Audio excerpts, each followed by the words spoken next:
deben ser más visibles, ¿no?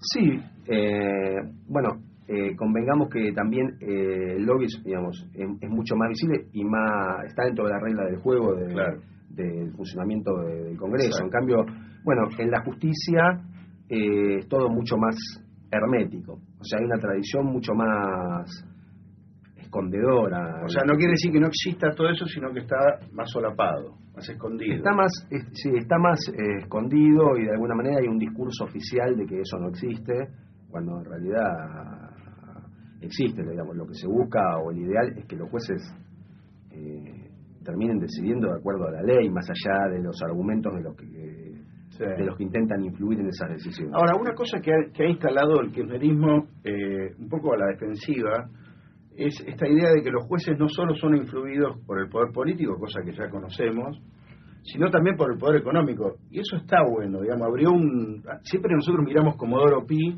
como el lugar donde van todos los políticos, los sobres, pero hay otras áreas del Poder Judicial que también están sometidas a mucha presión, ¿no? Bueno, claro, nosotros, o por lo menos bueno, yo porque trabajaba en Comodoro Pi, y el periodismo siempre apunta a la cuestión penal, pero hay áreas de la justicia que nunca tuvieron atención periodística, y que es evidente que les toca decidir entre grandes conflictos de intereses, intereses económicos, intereses empresarios, mucho dinero de por medio, y esto, digamos, claramente puede ser objeto de intereses. Muchas veces también los intereses económicos aparecen confundidos con los argumentos políticos.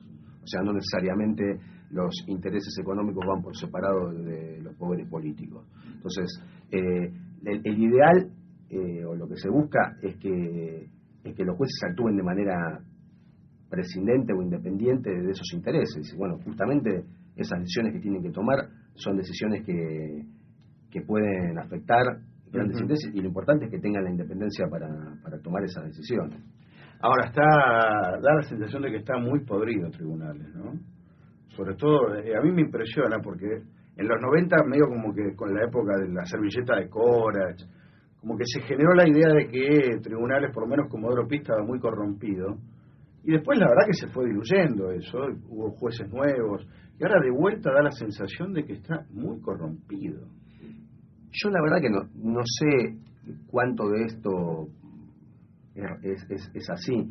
Creo que hay vaivenes.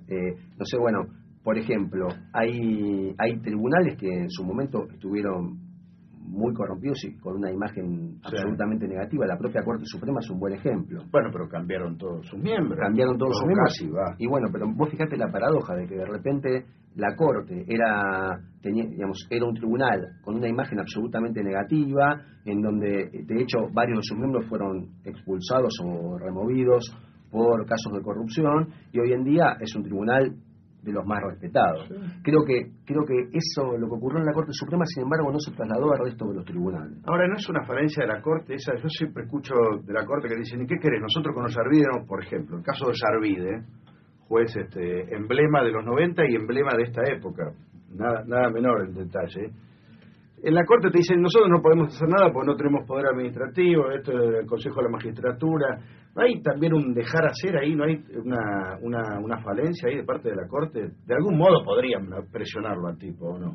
Yo creo que la Corte no tiene... Lo que la Corte puede emitir es una opinión negativa, en algún caso que le llegue, pero en los casos de los jueces de instrucción llegan a la Corte con varios filtros y muchos años después. En realidad creo que uno de los grandes fracasos del último periodo constitucional es el funcionamiento del Consejo de la Magistratura. Sí. La idea, hay que recordar que el Consejo de la Magistratura se introduce a partir de la experiencia que habíamos tenido negativa con el funcionamiento de la justicia en la época de Menem, y la idea era que el Consejo iba a garantizar una justicia más técnica, más independiente, menos corrupta, y sin embargo, hoy en día la noticia es que el Consejo está paralizado, que hay un montón de nombramientos pendientes, no solamente por culpa del Consejo, la propia presidenta tiene centenares de nombramientos pendientes. La remoción de jueces es algo que se produce de la misma, o sea, no tiene lugar. En su momento el Congreso no echaba a los jueces, De hecho, creo que Ollarvide, todos recordamos que le cerraron el juicio político el día que se cayeron o tiraron abajo las Torres Gemelas. Pero la expectativa de que el Consejo funcionara como un mecanismo que depurara la justicia, que sacara a los jueces que como Ollarvide y otros ejemplos que vos conocés, esto no se cumplió. El Consejo no cumplió las expectativas, no respondió a las expectativas que se habían generado. Ahora, hay un cambio en el humor de tribunales. ¿Vos qué percibís en el último tiempo? ¿Qué es eso? ¿El llamado a indagatoria a Ollarvide o el pedido del fiscal para que llamen a indagatoria a Ollarvide? ¿Hay un cambio de humor o son amagues buscando otra cosa? A ver, lo que está claro es que esto es una tradición en la Argentina también, que el último periodo de un gobierno se te cae el techo, ¿no? Claro, hay también, es indudable que hay manejo de los tiempos políticos en las causas judiciales y el avance de ciertas causas de alguna manera también muestra que hay algunos jueces, o bien porque están especulando con el futuro, o bien porque han mantenido algunas causas hibernando para no arriesgarse a lo que le pasó, por ejemplo, a Ri y a otros jueces. De alguna manera ahora se animan a ir un poco más allá porque advierten que el gobierno no tiene la fuerza que tenía en su momento. De hecho, el pedido de indagatoria de Vudú es un buen ejemplo de lo que el fiscal percibe de que no le va a pasar lo mismo que le pasó a Rívolo. O sea, si Vudú hace una conferencia de prensa hoy en día, el efecto que podría provocar es muy inferior al que tuvo lugar antes. Y digamos que ese fiscal además es peronista y es amigo. Bueno, eso lo digo yo. Bueno, la mayoría de los funcionarios de la justicia tiene cercanía con el peronismo. Esto, de hecho, en 30 años de gobierno democrático, 23 gobernó el peronismo, e inclusive cuando gobernó el radicalismo nunca tuvo mayoría en el Senado, con lo cual el peronismo siempre tuvo una influencia muy grande en la designación de jueces. Todos recordamos la Comisión de Justicia del Senado presidida por Vicente Leónidas Saadi, que tuvo un papel importante en la designación de jueces afines a su... ¿Vos decís que si hubiera más radicales en la justicia andaríamos mejor? No, yo creo que si hubiera más equilibrio en los gobiernos, digamos, en la distribución de poder entre el Congreso y el Poder Ejecutivo, y hubiera más alternancia en el Poder Ejecutivo, esto haría un Poder Judicial más pluralista. ¿Qué tenés ganas de hacer de acá? 2 años te quedan diputados. ¿Qué te gustaría hacer?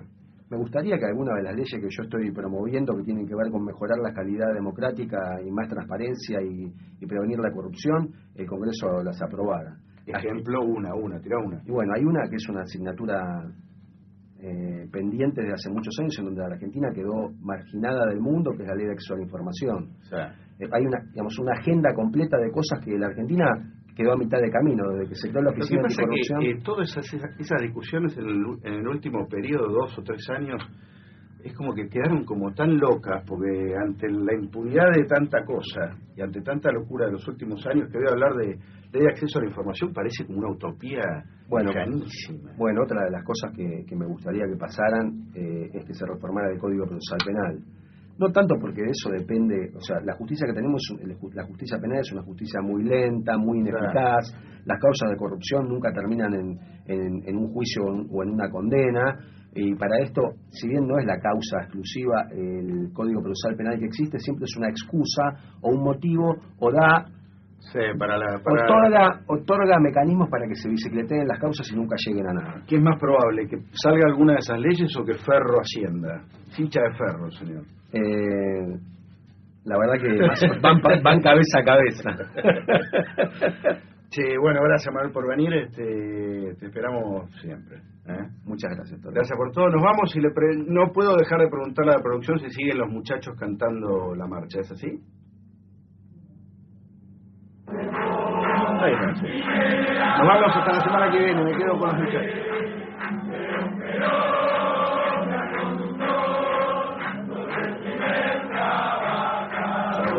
Sí, fue en Santa Teresita. Dicen que fue increíble.